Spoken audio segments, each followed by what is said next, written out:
आज का पर्व जैन परंपरा के अनुसार 18वें नंबर के तीर्थंकर श्री अरनाथ भगवान के तीर्थकाल में महापद्म नाम के चक्रवर्ती हुए, जिनके 2 बेटे थे, पद्म और विष्णु कुमार। काल पाकर महापद्म चक्रवर्ती और उनके छोटा बेटा विष्णु कुमार दीक्षा ले लेते हैं और विष्णु कुमार दीक्षा लेते ही घोर तपस्या में लीन और तल्लीन हो जाते हैं, जिसके कारण से उन्हें विक्रिया रिद्धि उत्पन्न होती है। और विक्रिया रिद्धि का मतलब होता है साधक जिसके माध्यम से अपने शरीर को छोटा बड़ा कर सके। तो जब एक क्षुल्लक जी के माध्यम से विष्णु कुमार मुनि महाराज को ज्ञात हुआ कि हस्तिनापुर में अकंपनाचार्य आदि 700 मुनि महाराज के ऊपर घोर उपसर्ग हो रहा है, तब अपनी साधना के सारे बंधनों को तोड़कर विष्णु कुमार मुनि महाराज हस्तिनापुर आए और वात्सल्य भाव से प्रेरित होकर के उन्होंने उस उपसर्ग को दूर किया। आज का दिन ऐसा दिन है कि लगता है कि वास्तव में ये रक्षाबंधन पर्व प्रेम का पर्व, स्नेह का पर्व और परंपरा की रक्षा का पर्व है। कहानी तो अभी आपको सुनाई जाएगी कथा वाचन के माध्यम से, लेकिन मैं आप लोगों को सिर्फ इतना कहना चाहती हूँ कि जब उस घटना को सुन कर के पढ़ कर के चिंतन होता है तो उसमें प्रश्न उठता है कि विष्णु कुमार मुनि महाराज ने सीधे प्रतिकार क्यों नहीं किया। जब उनके पास इतनी क्षमता थी, इतनी सामर्थ्य थी, तो सीधे प्रतिकार क्यों नहीं किया। तो मुनि श्री क्षमता सागर महाराज जी ने हरियाली हृदय बसी में प्रवचन दिया है रक्षाबंधन पर्व का, और उसमें कहा कि संसार को समझायस देने के लिए छल को छल से ही छला जाता है। और ऐसा ही उन विष्णु कुमार मुनि महाराज ने किया कि उन्होंने बटुक ब्रह्मचारी का रूप बनाया, जिससे उस छलिया का छल बल में क्षण भर में सिमट करके रह गया और वह छलिया हमेशा हमेशा के लिए निश्चल हो गया। दूसरे बिंदु पर जब हम विचार करते हैं तो लगता है कि महान कौन है, उपसर्ग को सहन करने वाले महान हैं कि उपसर्ग को दूर करने वाले महान हैं। अंततः चिंतन यही होता है कि दोनों महान हैं। अकंपनाचारी मुनि महाराज के सारे संग 700 साधक अपनी अकंप साधना में अटल थे। जरा सी भी उनमें कंपन भय नहीं था उस बाधा को देख करके। तो अगर यथार्थ में देखा जाए तो उन साधकों की साधना ने, उनके रत्नत्रय ने ही उनकी रक्षा की है। और विष्णु कुमार मुनि महाराज ने उस उपसर्ग को जो दूर किया, इससे उन्होंने अपने सम्यक गुण को दृढ़ किया, मजबूत किया और वात्सल्य धर्म की रक्षा की।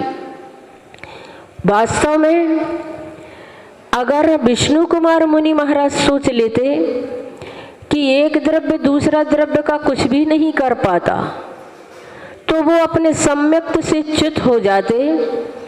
और इसीलिए विष्णु कुमार मुनि महाराज ने 700 मुनि राजों के उपसर को दूर करके ये निश्चित कर दिया कि एक द्रव्य दूसरे द्रव्य का बहुत कुछ कर सकता है। और अकंपनाचारी आदि 700 मुनि राज अपनी साधना में जो निश्चल थे, अकंप बैठे रहे, उन्होंने ये सिद्ध कर दिया कि एक द्रव्य दूसरे द्रव्य का कुछ नहीं कर सकता। तो बंधुओं, यहाँ पर उस परंपरा की रक्षा हुई है जो हमेशा हमारा मार्ग आज चलता चला जा रहा है। अगर विष्णु कुमार मुनि महाराज ने उन 700 मुनि राजों की रक्षा नहीं की होती तो ये मोक्ष मार्ग हमेशा हमेशा के लिए बंद हो सकता था। इस मार्ग में आने वाले सोचते कि जो यहाँ पर आते हैं उन्हें इस प्रकार से अग्नि में झोंक दिया जाता है, तो ये मार्ग बंद भी हो सकता था। लेकिन उन्होंने इस मार्ग को सुरक्षित रखा और अतिशय और श्रद्धा प्रकट कर दी कि वास्तव में जो इस मार्ग में होते हैं उनके अंदर भी इतना चमत्कार और अतिशय होता है और उनकी रक्षा करने के लिए स्वर्ग के देवता लोग भी तत्पर होते हैं। तो इस प्रकार से उन्होंने इस मार्ग की रक्षा की। तो ऐसा लगता है कि दर्द गैरों का देखकर जिसके दिल में दर्द नहीं होता, दर्द गैरों का देखकर जिसके दिल में दर्द नहीं होता, मेरी नजर में वो आदमी मर्द नहीं होता। जो दूसरों के दर्द को देखकर अपना दर्द नहीं समझता, वो वास्तव में मनुष्य हो ही नहीं सकता, क्योंकि अपने दर्द से तो पशु भी कराहे उठते हैं। लेकिन जो दूसरे की पीड़ा और परिताप को देखकर दुखी होते हैं और उनके दुख को दूर करने की कोशिश करते हैं, हकीकत में वही इंसान के रूप में देवता हुआ करता है। तो हम यहाँ की कहानी जो अपनी चल रही थी, आज मैंने सोचा कहानी तो ये पूरी हो नहीं पाएगी, इसलिए इसका कंक्लूजन के रूप में इसको समझा। और आपको कल की कहानी मालूम होगी कि वो सारे खल मंडली जो थी 4 मंत्रियों की, नाना तरह के वेश धरती, भिक्षा के अन्न से उदर भरती खल मंडली एक दिन हस्तिनापुर पहुंच गई। वहाँ के राजा कुरुजांगल नरेश पद्मराय सौम्य और सज्जन शासक थे। उनकी सभा में अपना पाखंड जाल फैलाकर अपनी वचन चातुरी से वली ने शीघ्र ही राज्य का मंत्री पद प्राप्त कर लिया। अन्य तीनों भी राज सेवा में नियुक्त होकर अपना उदर पोषण करने लगे। एक दिन बलि ने अपने स्वामी को चिंतित देखकर उनकी आकुलता का कारण पूछा। पद्मराय ने अपने मन की पीड़ा मंत्री पर व्यक्त कर दी। उन्होंने बताया, हमारे पिता महाराज महापद्म चक्रवर्ती सम्राट थे। आर्यावर्त के सारे नरेश उनकी आज्ञा मानने में अपना गौरव समझते थे। तब कुंभपुर का राजा सिंहबल हमारे सेवकों की तरह हमें सम्मान देता था। इधर उसने अपनी सैन्य शक्ति बढ़ाकर अब हमारी अवज्ञा करना प्रारंभ कर दिया है। कभी हमारे ही अधीन रहे नृपति भी के द्वारा मानभंग की आशंका आज तक हमारी एकमात्र पीड़ा का कारण रही है। बलि अपने छल बल का कौशल दिखाने के लिए अवसर तो चाह ही रहा था। उसने तत्काल कहा, महाराज ये कौन सी बड़ी बात है, थोड़ी सी सेना मेरे साथ कर दें, फिर केवल 7 दिन धैर्य रखें। सिंहबल अपने आपके चरणों में घुटने टेक देगा, उद्दंडता के लिए क्षमा प्रार्थना करेगा। फिर बलि ने सचमुच 7वें दिन वह कौतुक कर दिखाया। वह पाखंडी तापस का वेश बनाकर अपने तीनों सहायकों के साथ कुंभपुर गया और सिंहबल को भुलावा देकर किसी प्रकार अपने डेरे पर लाया और विश्वासघात पूर्वक उसके हाथ पैर बांधकर उसे हस्तिनापुर की राजसभा में उपस्थित कर दिया। वंचना के व्यू में फंसा हुआ सिंहबल पद्मराय की दास्ता स्वीकार करने पर ही अपने प्राणों की भिक्षा पा सका। बलि की इस चतुराई ने और उसके इस उपकार ने पद्मराय को उसका कृतज्ञ बना दिया। उन्होंने प्रसन्न होकर बलि से मोह मांगा पुरस्कार बलि को देने के लिए वचन दिया। बस यही पद्मराय यहीं पर मानो अपना सब कुछ हार बैठे। मेरा मंतव्य, मेरा प्रातव्य आपके पास रहा, अवसर आने पर मांग लूंगा, ऐसा संकल्प कराकर बलि अपने भविष्य के प्रति आश्वस्त हो गया और अनुकूल अवसर की प्रतीक्षा करने लगा। समय का चक्र अपनी धुरी पर घूमता रहा। एक दिन देश देशांतरों में भ्रमण करते हुए अकंपनाचार्य के संग ने हस्तिनापुर की अटवी में पदार्पण किया। जिनके कारण अपमानित और दंडित होना पड़ा था, उन्हीं आचार्य के संग का आगमन से बलि चिंतित हो उठा। उसने विचार किया कि राजा तो जैन शासन का परम भक्त है, संघ के साधु हम लोगों को पहचान ही लेंगे। तब यदि किसी ने वह पूर्व वृत्तांत राजा से कह दिया तो हमारा वर्षों में बना बनाया खेल क्षण भर में बिगड़ जाएगा। यहाँ तो प्राण बचाना भी असंभव हो जाएगा। संसार में दीन चित्त मनुष्य सभी को अपना जैसा ही समझते हैं। परम भीतरा क्षमा सिंधु दिगंबर मुनि की अपार समता का शतांश भी आंक सके, ऐसी विमलता उन दुर्जनों की बुद्धि में आती कहां से। अतः अनिष्ट की आशंका से उन चारों का मन कांप गया। उन्हें अपना काल निकट ही दिखाई देने लगा। आपस में मंत्रणा करके उन सबने एक बड़ी गर्हित अवमाननीय अमानवीय और विभत्स योजना बनाई। वे अविलंब उसे साकार करने में लग गए। बलि सीधा राजा पद्मराय के पास पहुंचा और उन्हें उनके वचन की धरोहर का स्मरण दिलाया। पापियों की दुरभि संधि से अनभिज्ञ पद्मराय ने सहर्ष स्वीकार किया। आपका पुरस्कार मेरे पास सुरक्षित है, चाहे सो मांग ले, इसी समय आपको प्राप्त होगा। बलि ने सकुचाने का अभिनय करते हुए धीरे से कहा, अधिक कुछ नहीं महाराज, 7 दिन में मैंने आपका मनोरथ पूर्ण किया था। आप मुझे 7 ही दिन के लिए अपना राज्य प्रदान करें। अवधि पूरी होने तक आप अपने महलों में विश्राम करें। मैं आपके सिंहासन का उपभोग करूंगा। अपने ही वचनों में बंधे पद्मराय ने तथास्तु कहकर उसी समय बलि के लिए राज सिंहासन खाली कर दिया।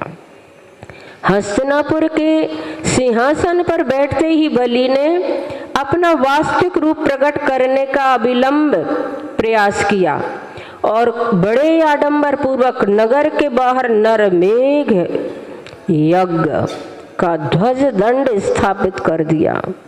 700 मुनियों का वह संघ जिस वन में ठहरा हुआ था, उसके चारों ओर कांटों की वाड़ लगाकर बलि के अनुचरों ने उन वीतरागी संतों को यज्ञ के बलि पशुओं सा घेर लिया।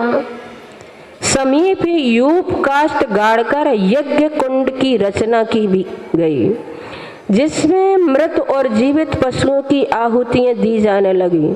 दूर दूर से मंगाकर अस्थियां, चर्म आदि महादुर्गंधित पदार्थ यज्ञ के बहाने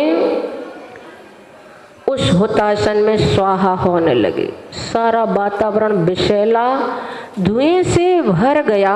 भयानक प्राण लेवा दुर्गंध चहुओर व्याप्त हो गई। वहां मनुष्य के लिए सांस लेना भी दूभर हो गया। यज्ञ के नाम पर कंटकों सा घेरा पड़ते ही अकंपनाचार्य महाराज ने उपसर्ग की विकटता का अनुमान लगा लिया। उनके उपदेश और परामर्श के सहारे सभी मुनि महाराज अपने जीवन की ममता छोड़कर उपसर्ग टलने तक अन्न जल का त्याग करके अपने संयम की रक्षा के लिए ध्यानस्थ हो गए। अग्नि के भीषण ताप से मुनियों के शरीर दहने लगे, पर वह परिताप उनके स्वभाव की शीतलता का स्पर्श भी नहीं कर पाया। तीखे दुर्गंध धुएं के बादलों ने उनके गले छार छार करके अवरुद्ध कर दिए, पर उनकी समता का गला वह धुआं नहीं घोंट पाया। संयम की साधना कितनी महान होती है, यह वास्तविकता उन महान ऋषि राजों ने प्रमाणित कर दी। मुनि संघ परोपसर्ग के समाचार सुनकर हस्तिना की प्रजा में खलबली मच गई।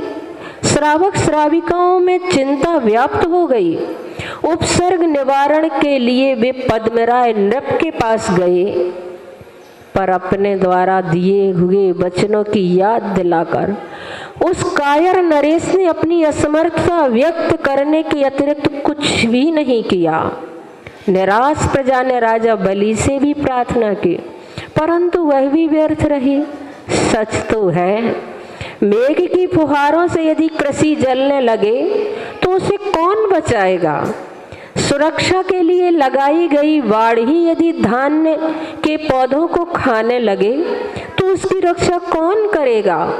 और राजा ही यदि अपनी प्रजा के साथ अनीति बरतने लगे तब न्याय कहाँ मिलेगा।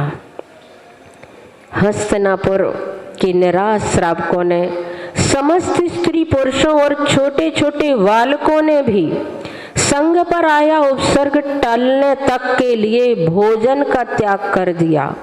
उन्होंने संकल्प ले लिया कि यदि मुनियों का जीवन बचेगा तो भी वे जिएंगे, अन्यथा अपने मुनिराजों के साथ वे भी अपना अंत कर लेंगे।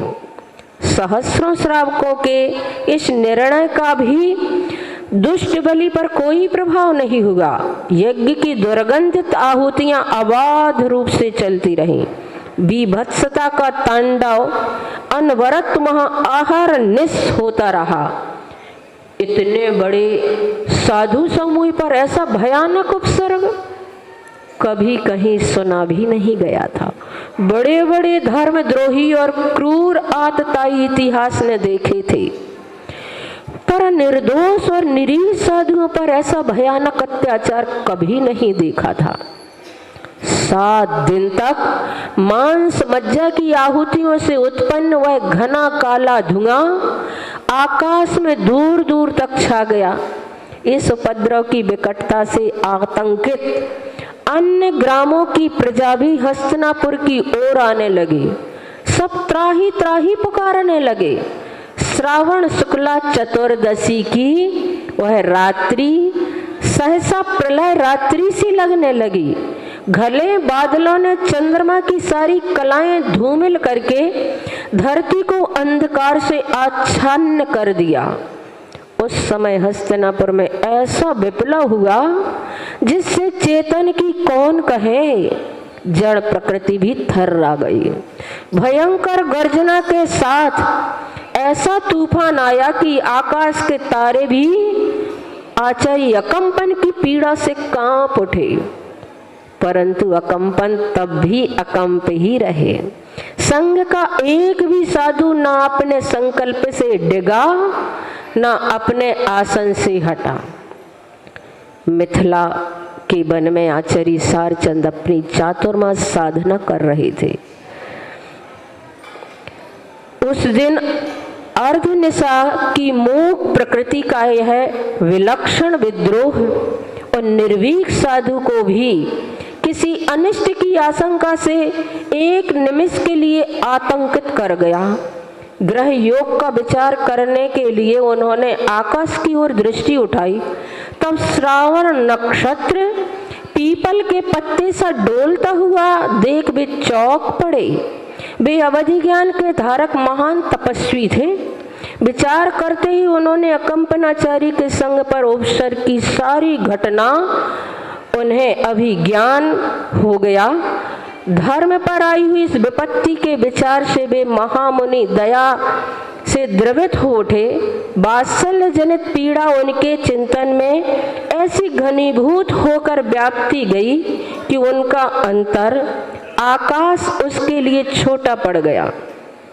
उनकी अनुकंपा सहसा एक आर्त कराह बनकर उच्छ्वसित हुई और वात्सल्य के माध्यम से वातावरण में गूंज गई। तपस्वी के मनन और मौन के कारण ही मुनि कहे जाते हैं। दिगंबर साधु के मुख से रात्रि में शब्दोच्चार हो चौंकाने के लिए इतना ही पर्याप्त था। फिर गुरु के मुख से आर्तनाद, यह तो बिल्कुल अनहोनी बात थी। कराह कान में पड़ते ही समीपस्थ शिष्य पुष्पदंत ने घबरा कर गुरु के चरण पकड़ लिए। स्वामी, क्या हो गया? किस अनर्थ चिंतन ने आपको विचलित कर दिया? सारचंद ने मुनियों पर उपसर्ग का सारा विवरण शिष्य को सुना दिया। सुनते ही पुष्पदंत भी व्याकुल हो उठे। उन्होंने पुनः प्रार्थना की, महाराज, इस अनर्थ को टालने का जो भी उपाय हो शीघ्र कहिए। जैसे भी होगा अपनी शक्ति भर इस उपसर्ग का प्रतिकार करूंगा। यह संकट टलना ही चाहिए। तुम्हारा विचार सम्यक है भद्र। धर्मायतन पर आई हुई आपदाओं का निवारण करना भी धर्म ही है। इस भीषण उपद्रव का प्रतिकार करना ही चाहिए। यही वास्तविक वात्सल्य होगा। तुम विद्याधर हो, आकाशगामिनी विद्या का अभी तुमने त्याग नहीं किया है। आज उसके उपयोग की तुम्हें अनुमति है। और धरणी भूषण पर्वत पर विष्णु कुमार महामुनिराज तपस्या में लीन है।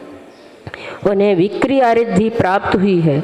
अविलंब जाकर उनसे विनय करो और उनके द्वारा कौतिक मात्र में इस उपद्रव का प्रतिकार हो सकता है।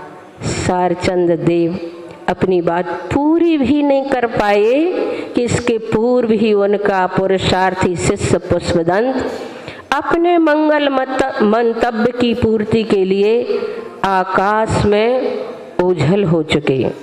धरणी भूषण पर्वत के शांत नीरव वातावरण में पुष्पदंत छुल्लक के अंतर की सारी पीड़ा शब्दों में व्याप्त होकर गूंज उठी। हे स्वामी, रक्षा करो। पुष्पदंत की पुकार से विष्णु कुमार मुनि का पलक उन्मेष हुआ। 700 मुनि राजों का जीवन संकट में है। इस संवाद ने उन्हें भीतर तक हिला दिया। वात्सल्य की हिलोरे से वे द्रवित हो उठे। उनके ही त्यक्त राज्य में उन्हीं के सहोदर की मूर्खता से यह उपद्रव पनप सका। यह तथ्य उन्हें और अधिक पीड़ा दे गया। थोड़ा भी अविलंब किए बिना महामुनि विष्णु कुमार इस आपदा के प्रतिकार के लिए सन्नद्ध हुए। प्रलय काल में प्रकृति की सारी मर्यादाएं खंडित हो जाती हैं। बलि का विप्लव साधना की सृष्टि में प्रलय ही तो था। जिस यज्ञ में 700 मुनियों के प्राण होमने का षड्यंत्र चल रहा हो, उसमें उनकी जीवन रक्षा के लिए अपना संयम और अपने प्राण भी यदि होम देना पड़े तो उसके लिए भी महामुनि विष्णु कुमार अब कटिबद्ध थे। उन निरीह मुनियों के प्रति अनुकंपा और धर्म राग का सागर उनके मन में उमड़ पड़ा। प्रशस्त राग का वह वेग अब वे संभाल नहीं पा रहे थे। धर्म की रक्षा के लिए महाव्रतों के बंधन उन्होंने स्वयं शिथिल कर लिए थे। कृषि में धान्य के साथ जैसे अनेक निरर्थक पौधे उगते रहते हैं और किसी किसान उनकी ओर देखता भी नहीं है, इसी प्रकार साधना के पथ में अनेकों रिद्धियां सिद्धियां साधक की अनायास उत्पन्न होती रहती हैं, किंतु परम लक्ष्य से बंधा दिगंबर साधु निष्काम आगे ही बढ़ते जाते हैं। लौकिक चमत्कार उसके लिए घास फूस जैसे ही निरर्थक होकर रह जाते हैं। उनके उपयोग की बाद कभी सोचना तक नहीं उनके मन में होता। तपस्या के बीच विक्रिया रिद्धि प्राप्त हो गई। विष्णु कुमार मुनि महाराज को यह ज्ञात ही नहीं हो सका था। क्षुल्लक के कथन की परीक्षा के लिए उन्होंने वहीं से अपना दाहिना हाथ आगे बढ़ाया और उसी क्षण वह हाथ मनुष्य लोक की सीमा तक पहुंच गया। विक्रिया से में बड़ी शक्ति निहित होती है।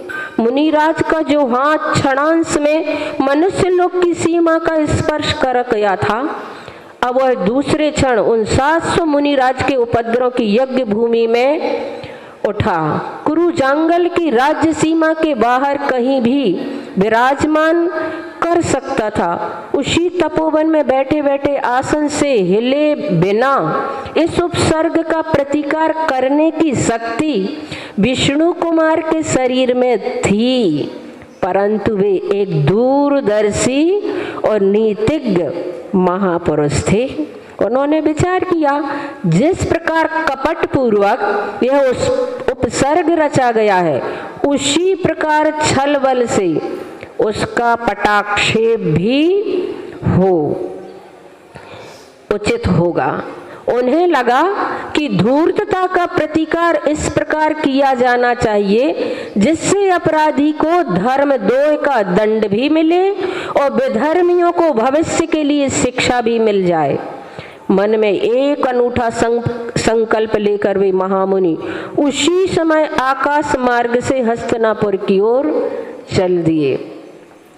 पूर्वाकाश में अरुणोदय के लक्ष्य प्रकट होने लगे थे।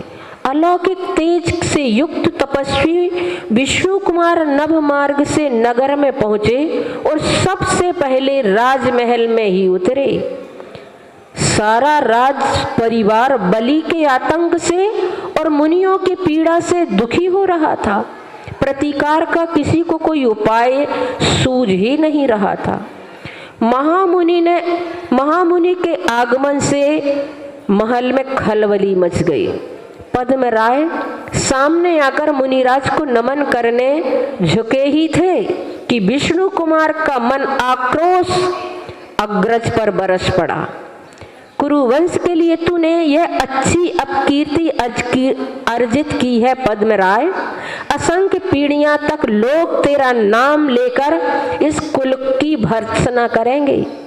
आदि तीर्थंकर के प्रथम आहार देने वाले प्रथम दानी श्रेयांश राजा के कुल से उत्पन्न होकर आज तूने 700 मुनियों के आहार निहार के अवरोध का अपराधी हो रहा है।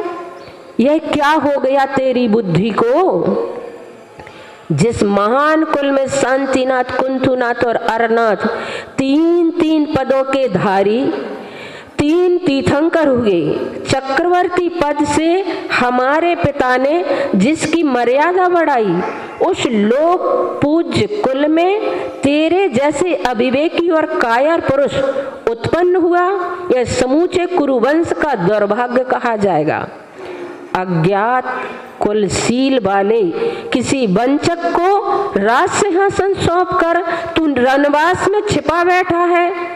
साधुओं पर ऐसा भीषण उत्पात देखकर तूने उसका कोई प्रतिकार नहीं किया। ऐसे जीवन को सहस्रों बार धिक्कार। ऐसे जीने से अच्छा बलि से जूझकर तू मरण को भी वरण कर लेता तो धरती पर एक भीरू का भार तो कम होता। भ्राता की फटकार सुनकर कुरु जंगल नरेश की आत्मगिलानी 100 गुनी हो गई। लज्जा से झुके हुए उनके मुख से कठिनता से ही कुछ शब्द निकल सके। मैं बलि के षड्यंत्र में फंस गया महाराज। कल्पना भी नहीं कर पाया कि 7 दिन का राज्य लेकर वह पापिष्ट ऐसा अधर्म करेगा। उसे सत्ता सौंप देने के उपरांत मैं निरुपाय हो गया। आप समर्थ हैं देव, अब किसी भी प्रकार से इन साधुओं की प्राण रक्षा कीजिए। मेरे अपराध का जो दंड आप देंगे मैं भोगने के लिए प्रस्तुत हूँ। मेरे जैसे अधम के जन्मने या मरने से काल चक्र की गति में कोई व्यतिरेक नहीं होता। पर संयमी साधु का जीवन बहुमूल्य होता है। आज यदि आचार्य कंपन के संग पर कुछ अनिष्ट हो गया तो यह धरती फट जाएगी। मन की टूटती आस्था के साथ गगन के ग्रह नक्षत्र भी खंड खंड बिखर जाएंगे। फिर कौन इस धरती पर संयम की साधना का साहस करेगा? यह विप्लव बचा लीजिए स्वामी, आपके सिवा आज किसी में भी यह सामर्थ्य नहीं है। प्रार्थना पूरी करके पद्मराय भराता के चरणों में गिर पड़े। अपने ही जाल में फंसे मकड़ी की तरह निरुपराय वे तड़फ रही थी। ग्लानि और पश्चाताप की दाह उन्हें प्रतिपल झुलसा रही थी। मुनि संघों के कष्ट की गहनतम संवेदनाएं से अनुप्राणित विष्णु कुमार अब सामान्य मुनि नहीं थे। साधर्मी के प्रति वात्सल्य के अतिरेक ने उन्हें भीतर तक आंदोलित कर दिया था। उपसर्ग का प्रतिकार करने के लिए उन महात्मा ने स्वयं अपने नियमों को शिथिल कर लिया। धर्म की प्रतिष्ठा बचाने के लिए आज जिस प्रकार बने उसी प्रकार वे उपसर्ग ग्रसित संघ का संकट टालने के लिए तैयार थे। उन्होंने विचार किया, मांग लेने गुरु का प्रायश्चित, मांग लेंगे गुरु से प्रायश्चित और पुनः जोड़ देंगे अपने आप को अपनी साधना से। परंतु साधु को पीड़ित करने वाले कपटी मंत्रियों को पाठ पढ़ाकर आज इस उपद्रव का प्रतिकार तो करना ही होगा। धन्य थे वे विष्णु कुमार, अनुभव थी उनकी साधना, अद्वितीय था उनका त्याग और सर्वोपरि था उनका वात्सल्य।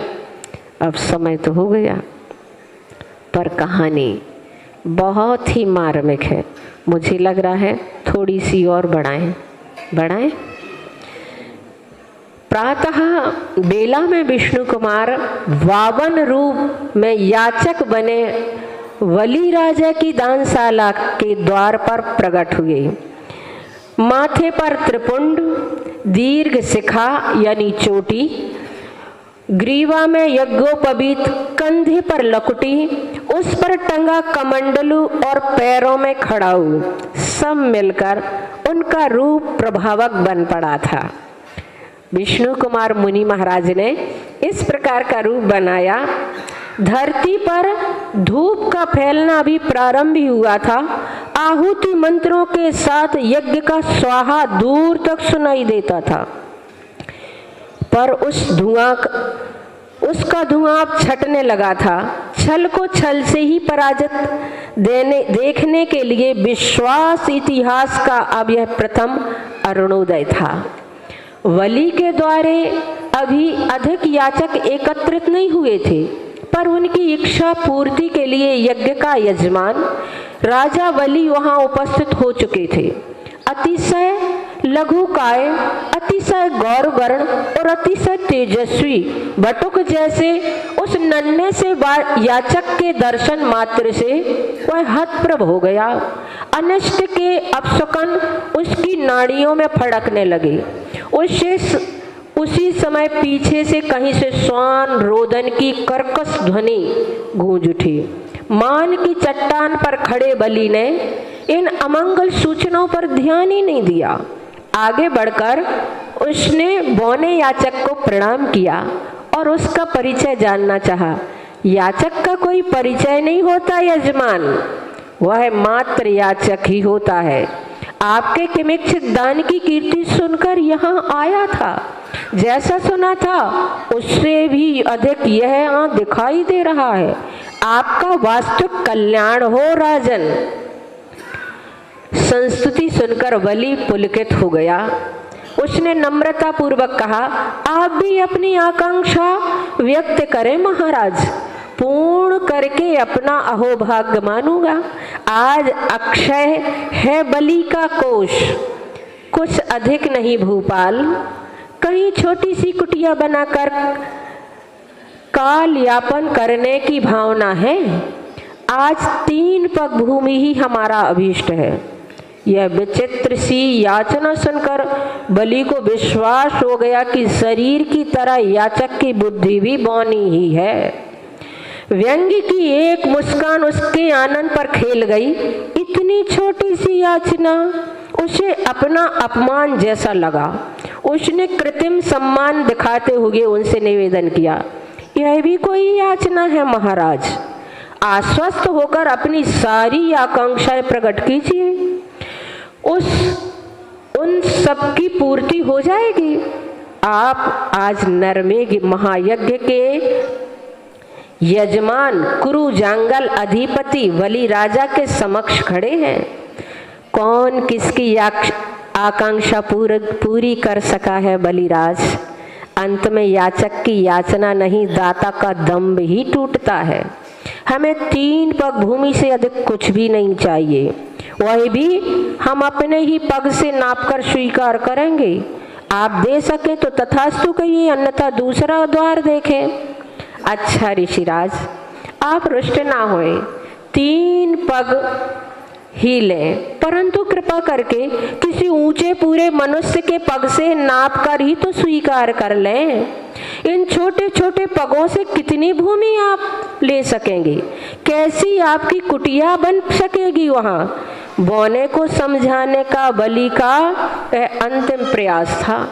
कौन कितना ऊंचा पूरा है, कौन कितना बौना है, यह क्या चर्म चक्षुओं से कभी मापा जा सका है राजन? विवाद निरर्थक है। हमारी याचना की पूर्ति करने की सामर्थ्य हो तो हाँ कीजिए। आपके वचन विलास से तो हमारे अभिप्राय की सिद्धि नहीं होगी। तब ठीक है महाराज, मेरी राज्य सीमा में आपका जहां आपका मन हो वही नाप लीजिए। 3 पग धरती और अपनी कुटिया बना लीजिए, परंतु कुटिया के बाहर एक छोटा सा चबूतरा अवश्य बना दीजिए। वहां बैठकर कभी सत्संग का लाभ लूंगा। आपकी कुटिया में प्रवेश करते तो मेरी कमर ही टूट जाएगी। बलि के मद ने याचक के कद का माखौल उड़ाते हुए कहा, कमर तो अहंकार के भार से टूटती है यजमान। कुटिया और महल उसके लिए अप्रासंगिक है। हमारा मनोरथ पूरा हुआ, परंतु यह वचन पर्याप्त नहीं है। कल इस सिंहासन पर कोई और बैठेगा और हमें बाधा देगा, अतः 3 बार जलांजलि पूर्वक संकल्प करेंगे, तभी हम तुम्हारी धरती स्वीकार करेंगे। शीघ्रता करो दाता, कार्य में अकारण विलंब हमें कष्ट दे रहा है। रोष मत कीजिए महाराज, याचक तो निराश लौटने से यह यज्ञ ही खंडित हो जाएगा। संकल्प लेने से मुझे क्या आपत्ति है? 1 सप्ताह पूरे जब बलि ने अपने छल कौशल से हस्तिनापुर का राज्य प्राप्त किया था और निरीह साधुओं की बलि देने का यह उपक्रम प्रारंभ किया था, तब उसने कभी नहीं सोचा होगा कि उससे बड़ा कोई ऐसा भी छलिया हो सकता है जिसके सामने कपट और दंभ के सारे शिखर बौने होकर अपने आप झुक जाएंगे। अपनी कूटनीति की सफलता पर ऐंठता वह नकली नरेश विष्णु कुमार के क्षण मात्र में कौतुक में स्वयं अपने जाल में उलझ गया था। 3 डग धरती के लिए बलि ने 3 बार संकल्प कराने के उपरांत 52 विष्णु कुमार ने फिर क्षण भर का भी विलंब नहीं किया। वहीं और उसी समय उन्होंने अपने शरीर को विराट रूप में परिवर्तित कर लिया। सभी आश्चर्यचकित उद्ग्रीव होकर के उन्हें निहारने लगे और अनंत आकाश में उनकी शिखा देख पाने के प्रयास में बलि का राज मुकुट उसके माथे से सरककर माटी में आन गिरा। विशालकाय याचक का पहला कदम, पहला पग उठा और सुमेरु पर्वत पर स्थिर हो गया। दूसरा पग मानसोत्तर के शिखर पर पहुंच गया। इस प्रकार 2 ही पग में सारा मनुष्य लोक नाप लिया। तीसरा पग रखने के लिए कहीं स्थान भी शेष न रहा। याचक की याचना अभी अपूर्ण थी, दाता का संकल्प अभी अधूरा था, तभी बलि के कानों ने सुना, एक पग भूमि और चाहिए बलिराज, बोलो कौन सा स्थान है तीसरे पग के लिए। लघु का याचक के विस्तृत मंतव्य से और उसके विराट रूप से आतंकित बलि थर थर कांपने लगा। उसे समझते देर नहीं लगी कि अब उसका खेल समाप्त हो गया है। दाता का घमंड दीनता में परिणत हो गया। प्राण रक्षा की लालच से उद्धत अत्यंत कातर वाणी में उसने प्रार्थना की, भूमि तो शेष हो गई विधाता, तीसरा पग मेरी पीठ पर रखकर मुझे संकल्प मुक्त करो। मेरे पास अन्य कोई उपाय नहीं है। गुहार लगाकर बलि धरती पर चौपाए पशु की तरह झुक गया और उसने अपनी पीठ तीसरे पदाघात के लिए प्रस्तुत कर दी। पीठ पर पैर पड़ते ही बलि की अस्थियां तक चरमरा गईं। वह औंधे मुँह धरती पर उस चरण तले दब गया। उसके थर कांपते शरीर के सारी सारी पृथ्वी डोलने लगी। पेड़ पौधे पर्वत और पहाड़ सब अस्थिर से हो उठे। वहां मनुष्य व्यंतर और देव सब विराट पुरुष विष्णुकाय से बलि के लिए क्षमा की याचना करने लगे।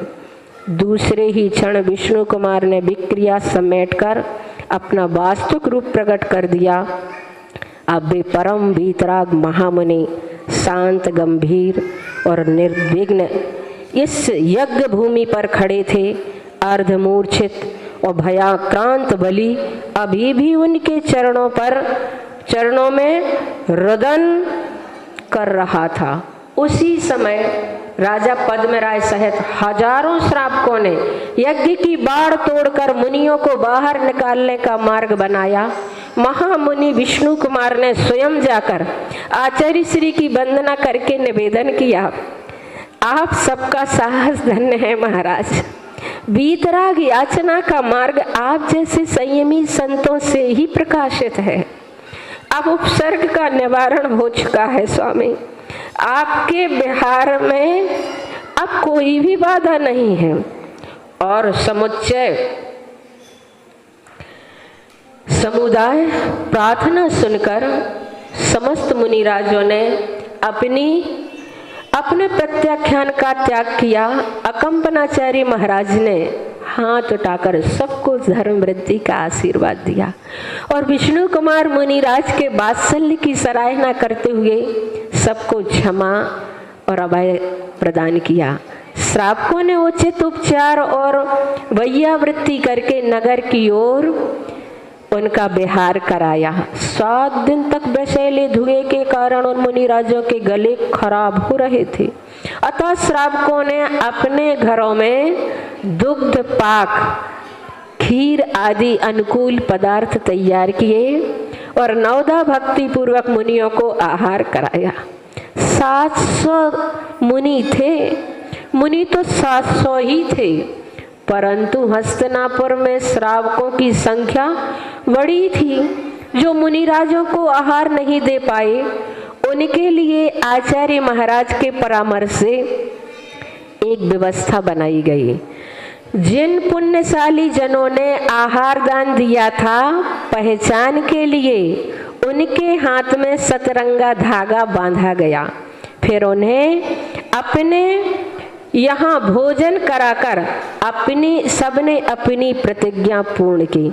उस भीषण उपसर्ग के निवारण का आनंद श्रावकों के मन में समा नहीं रहा था। श्रावणी पूर्णिमा के मध्याह्न में मुनि संघ की स्तुति वंदना के साथ हस्तिनापुर में उन श्रावकों ने उस दिन जो उत्सव मनाया, उसी की स्मृति में हम प्रतिवर्ष यह पर्व मनाते हैं। भक्ति वात्सल्य और धर्म प्रभावना का प्रतीक वही सतरंगा सूत्र रक्षाबंधन के नाम से आज हम एक दूसरे को बांधते